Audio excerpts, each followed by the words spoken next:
نحمدہ و نصلی علی رسولہ الکریم۔ سورۃ لقمان کا دوسرا رکوع جو ہے وہ ہم نے شروع کیا ہوا ہے۔ ہم نے شروع میں یہ سمجھا تھا کہ اس رکوع کا موضوع کیا ہے، تو اس کا موضوع جو ہے وہ مقام عظیمت یا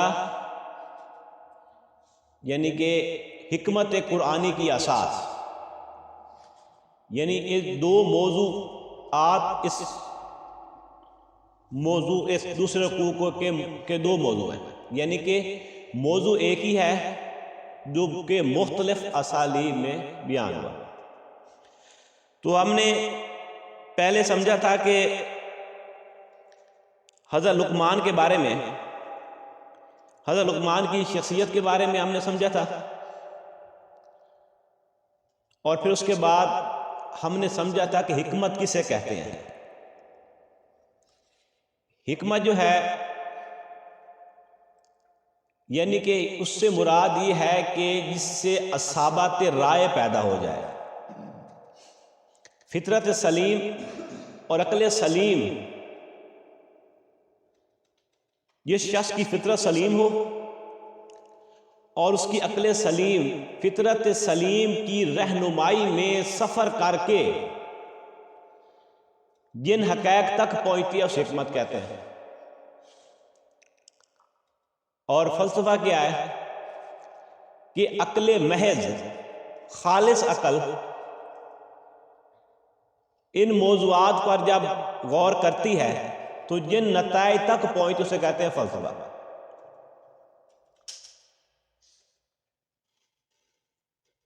بات سمجھ آ رہی ہے نا؟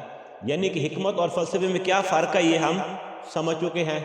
وَلَقَدْ آتَيْنَا لُقْمَانَ الْحِكْمَةَ أَنِ اشْكُرْ لِلَّهِ۔ اب شکر کیا ہے؟ شکر کے بارے میں بھی ہم نے سمجھا تھا کہ شکر جو ہے یہ فطرت کے صحیح ہونے کی، سلیم ہونے کی علامت ہے۔ یہ جذبہ تشکر جو ہے یہ انسان کے دل سے ابھرتا ہے اور پھر یہ زبان پر آتا ہے۔ آدمی کہتا ہے کہ آپ کا شکریہ، اس کے لیے جو اس کا محسن ہو، جو اس کا منعم ہو، جس نے اس پر کوئی احسان کیا ہو، جس کی نعمتیں اس پر ہوں، اس کے لیے انسان کی فطرت سے یہ جذبہ ابھرتا ہے اور یہ زبان پر آتا ہے۔ پھر ہم نے یہ سمجھا تھا کہ یہی جذبہ تشکر جو ہے یہ جذبہ عبادت میں تبدیل ہو جاتا ہے۔ آپ پر کسی ہستی نے احسان کیا، اگر آپ اس کے احسان کا بدلہ دے سکتے ہیں تو پھر آپ اس کے ساتھ احسان کے بدلے احسان ہی کریں گے۔ اگر فرض کیا ایسی ہستی ہے جس کی آپ احسان کا بدلہ نہیں دے سکتے، جس کے آپ پر احسانات ہیں، انعامات ہیں، تو پھر وہیں پر یہ جذبہ تشکر جو ہے یہ جذبہ عبادت میں تبدیل ہو جاتا ہے۔ شروع میں جب انسان دیکھتا ہے کہ میرے محسن، میری حفاظت کرنے والے، میری ربوبیت جن کے ذریعے سے ہو رہی ہے وہ میرے والدین ہیں، لہذا اس بچے کا جو جذبہ تشکر ہے وہ والدین کے گرد ہی گھومتا ہے۔ پھر جب اس کے بعد وہ کچھ تھوڑا سا بڑا ہوا تو پھر وہ دیکھتا ہے کہ نہیں، یہ میرا خاندان پورا میری حفاظت کرنے والا ہے، میرا کنبہ قبیلہ۔ پھر اس کا جو جذبہ تشکر ہے وہ وسیع ہو جاتا ہے، یعنی کہ اس کے جب عقل پہچانتی ہے تو اس کا جذبہ تشکر بھی وسیع ہو جاتا ہے۔ پھر جب عقل اور اونچی اڑان بھرتی ہے تو انسان جانتا ہے کہ نہیں، یہ پوری عناصر فطرت مجھے پال رہے ہیں، یہ پوری کائنات جو ہے اس سے میری ربوبیت ہو رہی ہے۔ تو اس کا جو جذبہ تشکر ہے وہ عناصر فطرت تک مرکوز ہو جاتا ہے۔ پھر اس کے بعد آگے ایک اور چھلانگ ہے کہ جب انسان یہ سوچتا ہے نہیں یہ پوری کائنات ایک نظام کے تحت چل رہی ہے، ایک ہی قانون اس میں کار فرما ہے، ایک اس میں ڈیزائن ہے، اور ایک ہی قوت ارادی ہے جو اس کائنات کو کنٹرول کر رہی ہے، تو جب اس کا جذبہ تشکر اس جگہ پر جا کر لگ جاتا ہے، انی وجہت وجہی للذی فطر السماوات والارض حنیفا وما انا من المشرکین، یعنی جو چھلانگ حضرت ابراہیم علیہ السلام نے لگائی تھی، جیسے اقبال کہتے ہیں یزدانبہ کمن داور ہے ہمت مردانہ، تو جب یہ جذبہ تشکر صحیح مقام پر جا کر لگ جاتا ہے تو یہ اب اسی کے لیے اللہ کے لیے جذبہ تشکر ابھرا، مجھے پالنے والا، میری حفاظت کرنے والا، میری ربوبیت کرنے والا وہ کون ہے جس نے یہ پوری کائنات کو میری ربوبیت میں لگا دیا ہے، پوری کائنات اسی کے حکم کے مطابق میرے لیے یہ کائنات کر رہی ہے، کام کر رہی ہے، سورج جو ہے یہ میرے لیے جو فصلیں پکا رہا ہے، زمین فصلیں دے رہی ہے، تو ان سب کے پیچھے کون ہے؟ وہ ہے رب جس نے پورے نظام کو کنٹرول کیا ہوا ہے۔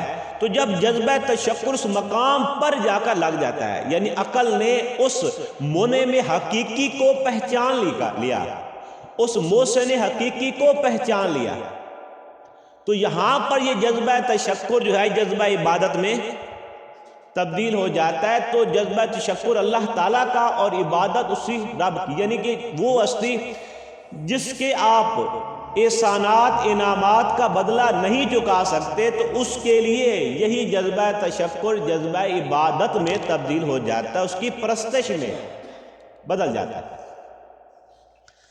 اس کے بعد وَمَن يَشْكُرْ فَإِنَّمَا يَشْكُرُ لِنَفْسِهِ، جس نے شکر کیا، جس نے شکر کیا اس نے اپنے لیے شکر کیا،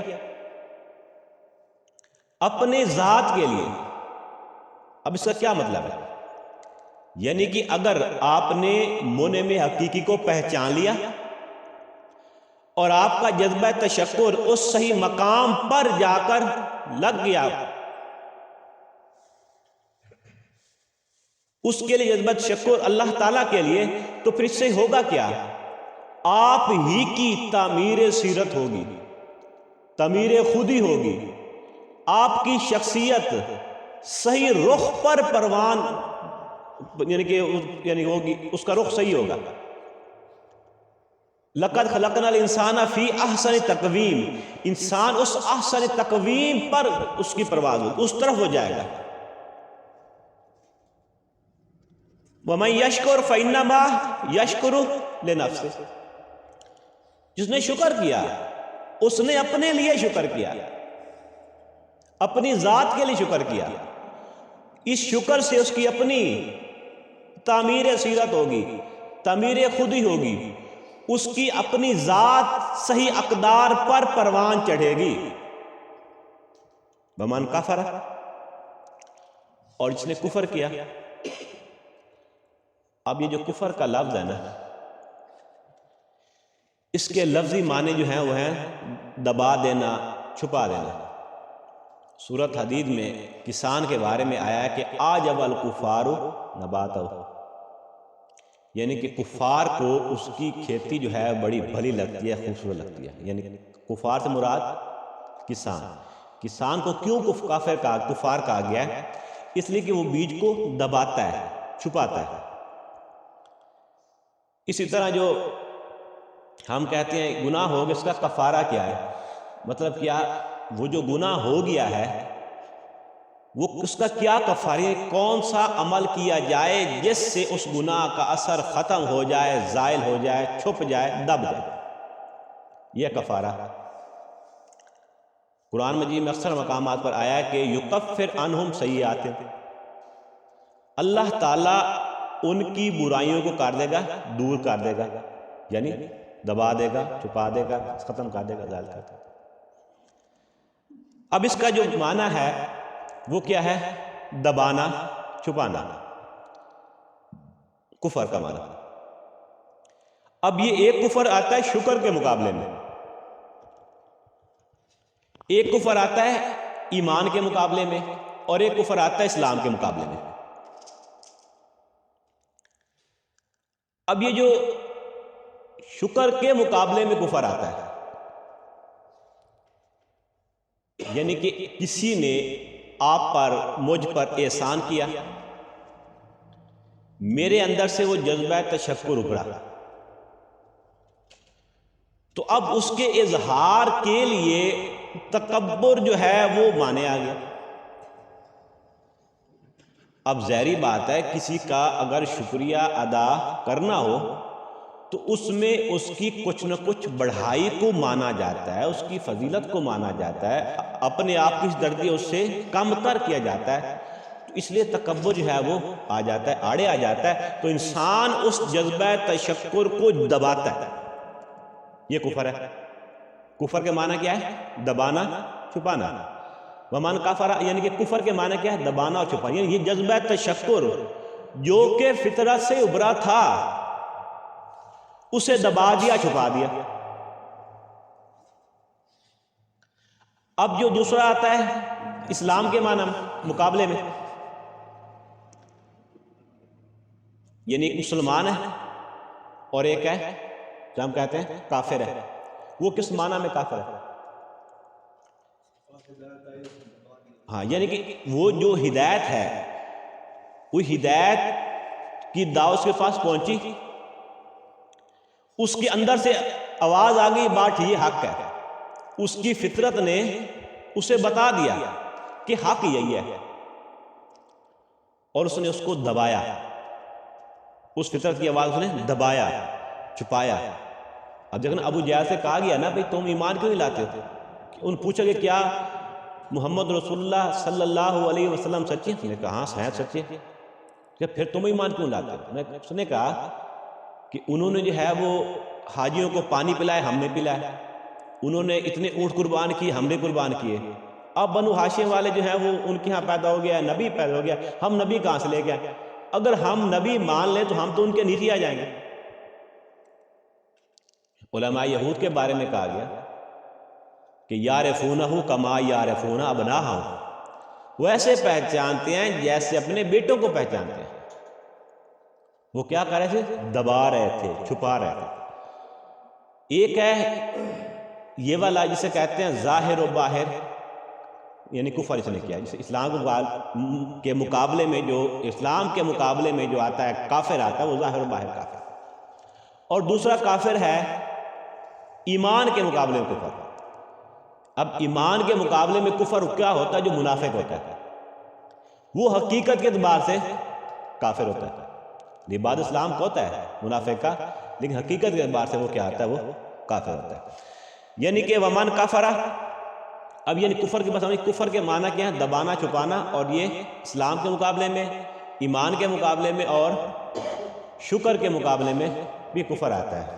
جیسے وہ آیت ہے نا کہ لئن شکرتم لازیدنکم ولئن کفرتم ان عذابی لشدید۔ ومن کفر، اس نے کفر کیا، فإن اللہ غنی حمید، تو اللہ تعالیٰ غنی ہے، بے نیاز ہے، اس سے شکر کی ضرورت نہیں ہے، وہ شکر کا نیاز مند نہیں ہے۔ غنی صرف اللہ تعالیٰ کی ذات ہے، بے نیاز۔ مخلوق میں جو بھی کوئی ہے وہ اپنے وجود کے لیے اللہ تعالیٰ کا محتاج ہے، وہ اپنا وجود برقرار نہیں رکھ سکتا۔ اب وہ مخلوق جو بھی ہے وہ سروائیو نہیں کر سکتی، ہمیں سانس لینے کے اللہ کے محتاج ہے۔ ہم غذا، ہماری بقا کے لیے سانس ضروری ہے نا، غذا ضروری ہے، پانی ضروری ہے، یعنی ہم اپنے وجود کو برقرار رکھنے کے لیے بھی اللہ تعالیٰ کے محتاج ہے۔ تو اللہ تعالیٰ غنی ہے، ان اللہ غنی، اللہ تعالیٰ جو ہے وہ غنی ہے، غنی حمید، اور حمید ہے۔ حمید یعنی کہ وہ خود اپنی ذات میں محمود ہے۔ کوئی حمد اللہ تعالیٰ کی، کوئی حمد کرے یا نہ کرے، اللہ تعالیٰ کا حمد اتنی واضح ہے، اتنی ظاہر ہے، اس سے کسی کے حمد کرنے کی ضرور، یعنی کہ وہ ہم اتنا معمود ہے کہ وہ کسی کی حمد کا محتاج نہیں ہے. یعنی ایک چیز اتنی محمود ہو، اللہ تعالیٰ کی حمد اتنی واضح ہے کہ کوئی حمد کرے یا نہ کرے. آفتاب آباد دلیل آفتاب. تو ایک بات رہ گئی کہ جب کفر ہے نا، اب کفر کے بعد آگے آتا ہے تکذیب بھی آتی ہے. یعنی کہ ان الذین کفروا وکذبوا بآیاتنا. جب کفر ہو جاتا نا، یہ ہم تھوڑے پیچھے آ گئے ہم تاکہ وہ بات ذہن سے رہ گئی تھی. کفر کے بعد اگلا مرحلہ جو ہوتا ہے وہ تکذیب کا ہوتا ہے. یعنی کفر کیا، جب چھپایا، پھر اگلا مرحلہ نہیں تم غلط کہہ رہے ہو، نہیں اللہ کلام نہیں ہے، یہ تم ہمارے پاس دھوس جما رہے ہو، یہ تم جو ہے وہ یہ کر رہے ہو وہ کر رہے ہو. یعنی کہ تکذیب جو ہے یہ کفر کے بعد اگلا مرحلہ جو ہوتا ہے وہ تکذیب کا ہوتا ہے. جب ہدایت آئے دبایا، اور پھر دبانے پہ کام ہی ہوتا ہے، پھر اسے تکذیب کرنی پڑتی، پھر وہ تکذیب پر بھی آدمی اتر آتا ہے. وَمَنْ كَفَرَ فَإِنَّ اللَّهَ غَنِيٌّ حَمِيدٌ. وَإِذْ قَالَ لُقْمَانُ لِابْنِهِ وَهُوَ يَعِظُهُ. اور جب کہا لقمان نے اپنے بیٹے سے، وَهُوَ يَعِظُهُ، جب کہ وہ اسے واعظ کر رہا تھا، اسے نصیحت کر رہا تھا. اب یہاں سے حضرت لقمان کی نصیحتیں جو ہیں وہ شروع ہو رہی ہیں. حضرت لقمان چونکہ ایک حکیم شخص تھے، تو انہوں نے اپنی اولاد کو نصیحت کی، یعنی کہ حکمت کی باتیں بتائیں.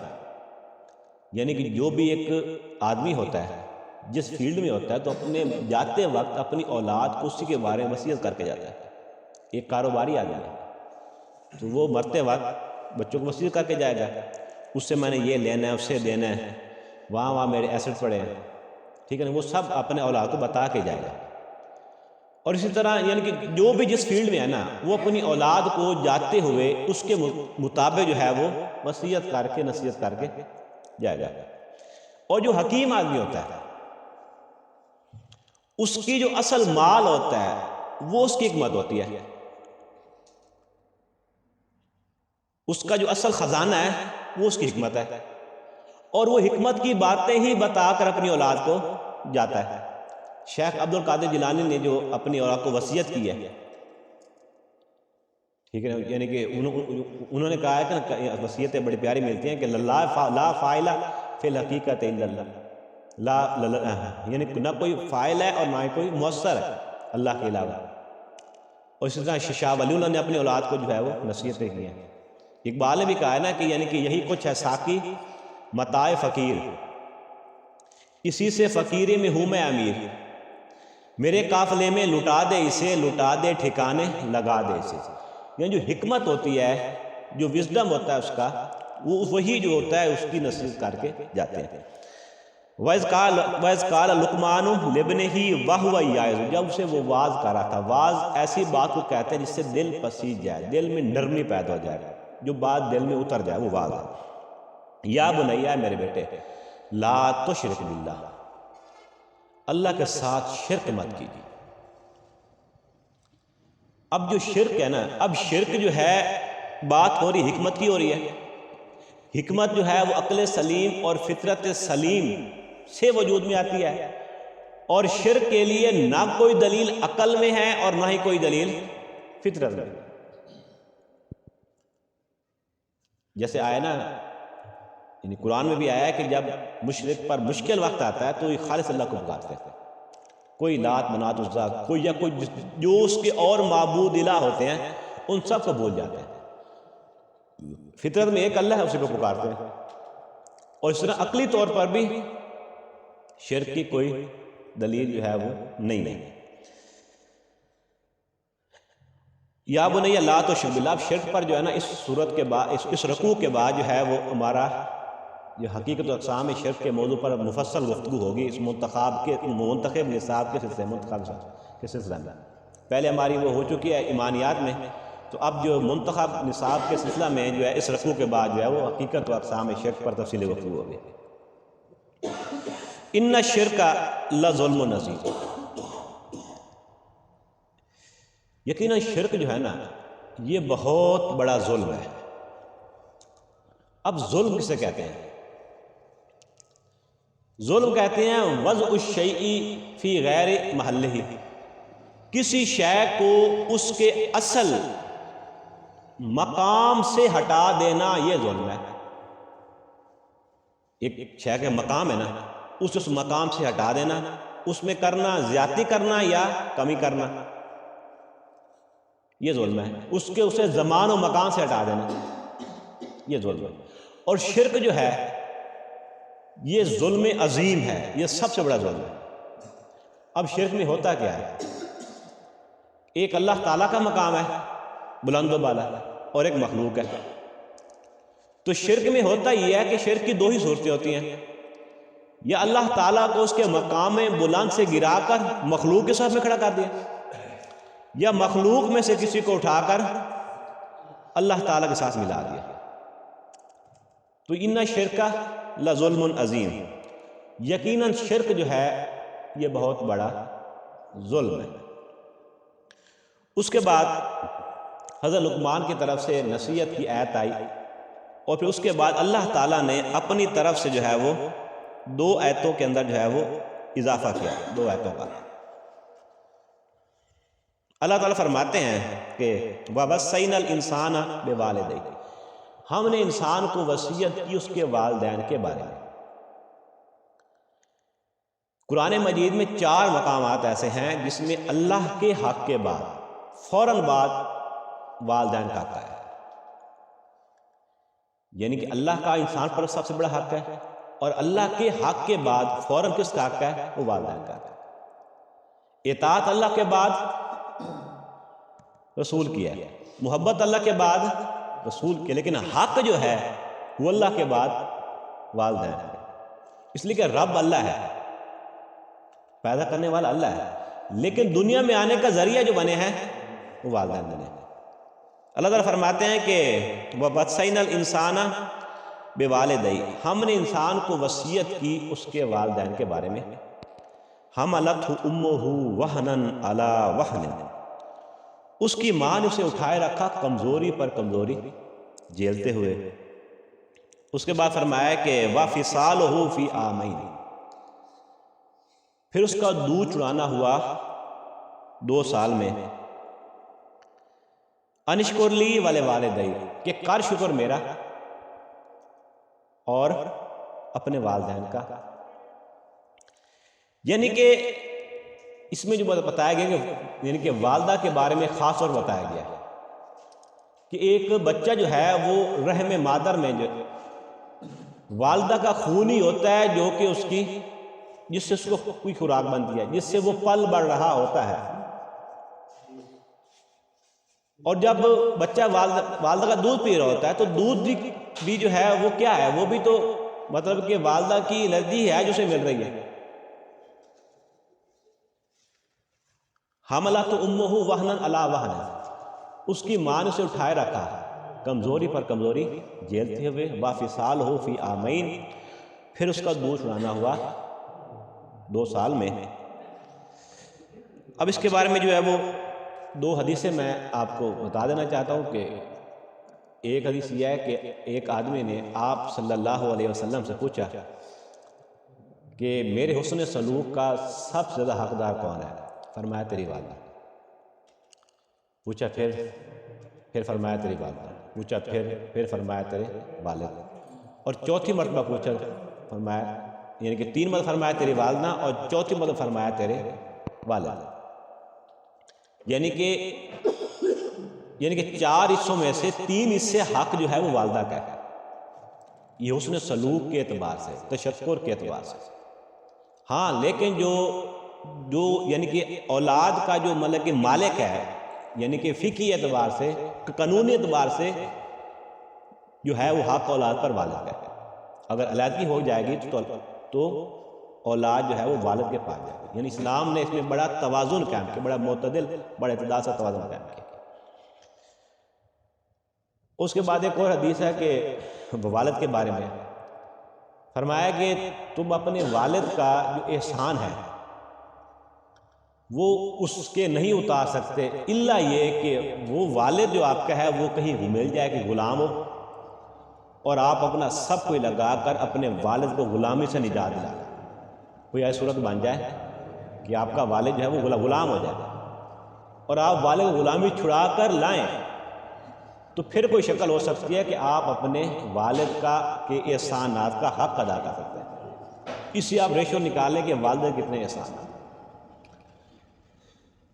ایک اور حدیث ہے، آپ سے فرمایا کہ اس شخص کی ناک خاک آلود ہو، اس شخص کی ناک خاک آلود ہو، راغمان فو راغمان فو راغمان، یعنی کہ وہ شخص ہلاک ہو جائے، تباہ ہو جائے، برباد ہو جائے۔ فرمایا کون؟